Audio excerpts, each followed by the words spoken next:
बच्चों, आज का हमारा टॉपिक है वैद्युत फ्लक्स तथा गॉस की प्रमेय। वैद्युत फ्लक्स तथा गॉस की प्रमेय, ये हमारा अध्याय है। ठीक है, अध्याय का नाम क्या है? वैद्युत फ्लक्स तथा गॉस की प्रमेय। तो इसमें ये दो चीज़ें इंक्लूड है इस टॉपिक में, एक वैद्युत फ्लक्स और दूसरा गॉस की प्रमेय। तो इसमें क्या करते हैं, सबसे पहले जो है दो चीज़ हम पढ़ रहे हैं, दो चीज़ों से मिलकर टॉपिक बना है। तो हम लोग सबसे पहला पढ़ेंगे वैद्युत फ्लक्स पढ़ेंगे। ठीक है, अंग्रेजी में इसको कहते हैं इलेक्ट्रिक फ्लक्स। तो वैद्युत फ्लक्स पढ़ने से पहले हम लोग पढ़ लेते हैं क्षेत्रफल के बारे में, क्षेत्रफल वेक्टर। तो क्या है कि फिजिक्स में हम लोग क्षेत्रफल को एक सदिश राशि मानते हैं। फिजिक्स में क्षेत्रफल को सदिश राशि मानते हैं। अगर क्षेत्रफल को सदिश राशि माना जाता है तो इसकी दिशा होगी। ठीक है, तो जैसे हमारे पास कोई एक पृष्ठ है, जैसे मान लीजिए ये है एक पृष्ठ है, इस पृष्ठ का क्षेत्रफल क्या है? ए।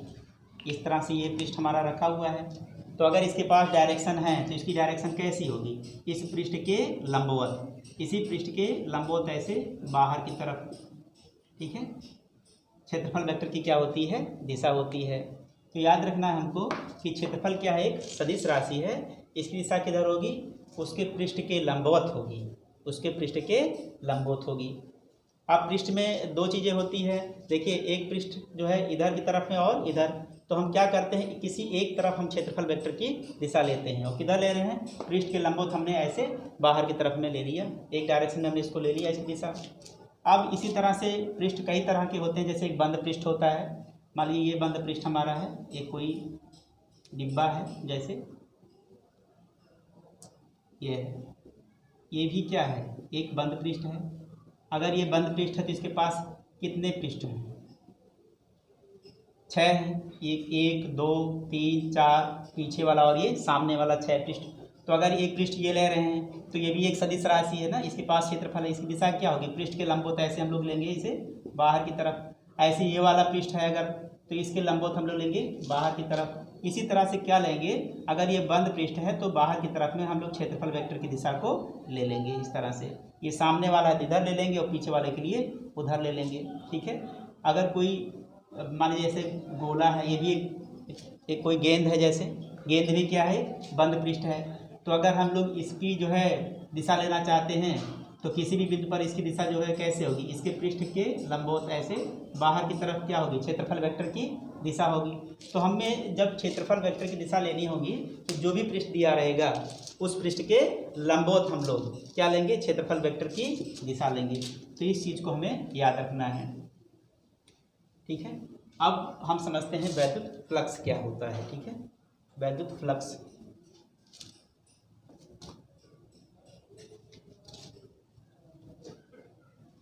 तो वैद्युत फ्लक्स क्या है? वैद्युत क्षेत्र में किसी पृष्ठ से होकर के गुजरने वाले बल रेखाओं की संख्या को, वैद्युत क्षेत्र में किसी पृष्ठ से होकर गुजरने वाली बल रेखाओं की संख्या को हम लोग क्या कहते हैं? वैद्युत फ्लक्स कहते हैं। जैसे मान लीजिए कि यहाँ पर एक ये वैद्युत क्षेत्र है, सपोज करिए कोई, और ये वैद्युत क्षेत्र की तीव्रता क्या है? ई है। यहाँ पर कोई पृष्ठ इस तरह से अगर है, कोई पृष्ठ ऐसे रखा हुआ है,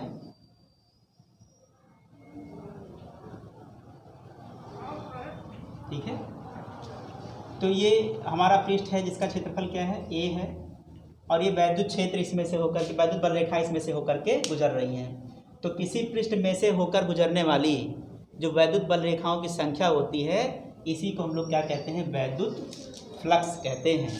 ठीक है, तो वैद्युत फ्लक्स की हम लोग डेफिनेशन लिख लेते हैं।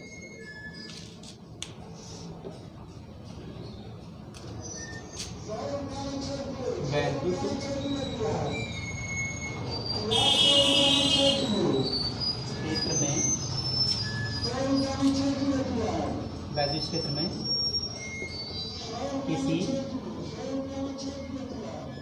काल्पनिक पृष्ठ से होकर गुजरने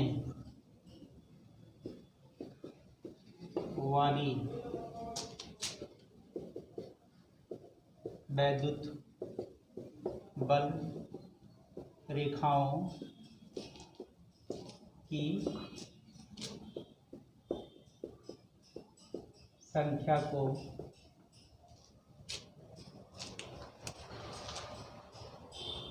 उस पृष्ठ से बद्ध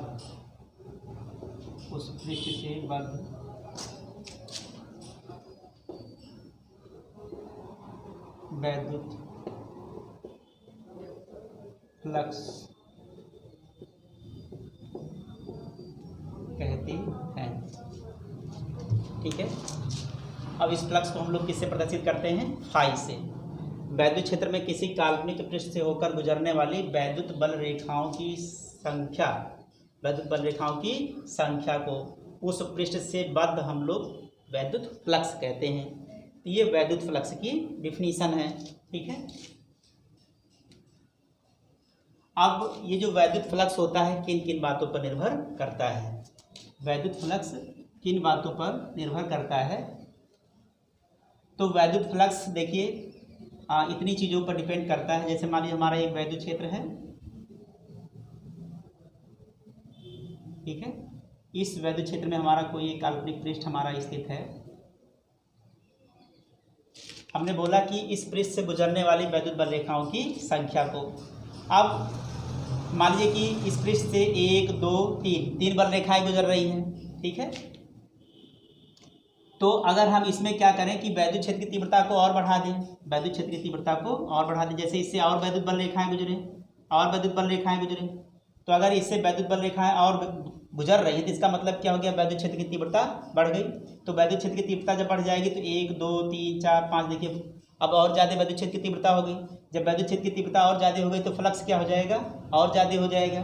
तो वैद्युत क्षेत्र की तीव्रता इस पृष्ठ से बद्ध जो वैद्युत फ्लक्स है फाई, वो कितनी बार किस बात पर डिपेंड कर रहा है? सबसे पहले तो ई पर डिपेंड कर रहा है, वैद्युत क्षेत्र की तीव्रता पर। वैद्युत क्षेत्र की तीव्रता जितनी ज़्यादा होगी उस पृष्ठ से बद्ध वैद्युत फ्लक्स उतना ही हो गया। और दूसरी बात, अगर इस पृष्ठ का क्षेत्रफल भी और बढ़ा दें, जैसे अभी इतना क्षेत्रफल है, अगर मान लीजिए इस पृष्ठ का क्षेत्रफल हम लोग इतना कर दें, बढ़ा करके और ज़्यादा कर दें, तो देखिए ये पहला पृष्ठ था और ये कौन सा है? दूसरा पृष्ठ है। तो दूसरे पृष्ठ से गुजरने वाले वैद्युत बल रेखाओं की संख्या और बढ़ गई। तो अगर हम पृष्ठ का क्षेत्रफल बढ़ाते हैं, तो पृष्ठ के क्षेत्रफल बढ़ाने से क्या बढ़ता है? उस पृष्ठ से बद्ध वैद्युत फ्लक्स बढ़ता है। तो इस तरह से दो बातों पर अभी ये डिपेंड कर रहा है कि अगर हम लोग वैद्युत क्षेत्र की तीव्रता को बढ़ाएं तो भी फ्लक्स बढ़ेगा, और अगर हम पृष्ठ से बद्ध क्षेत्रफल को बढ़ा दें, इस पृष्ठ का और क्षेत्रफल बढ़ा दें, तभी इसका फ्लक्स बढ़ेगा। तो दो बातों पर डिपेंड किया, इससे बद्ध फ्लक्स इसकी वैद्युत क्षेत्र की तीव्रता बढ़ाने पर बढ़ती है और पृष्ठ का क्षेत्रफल भी बढ़ाने पर बढ़ता है।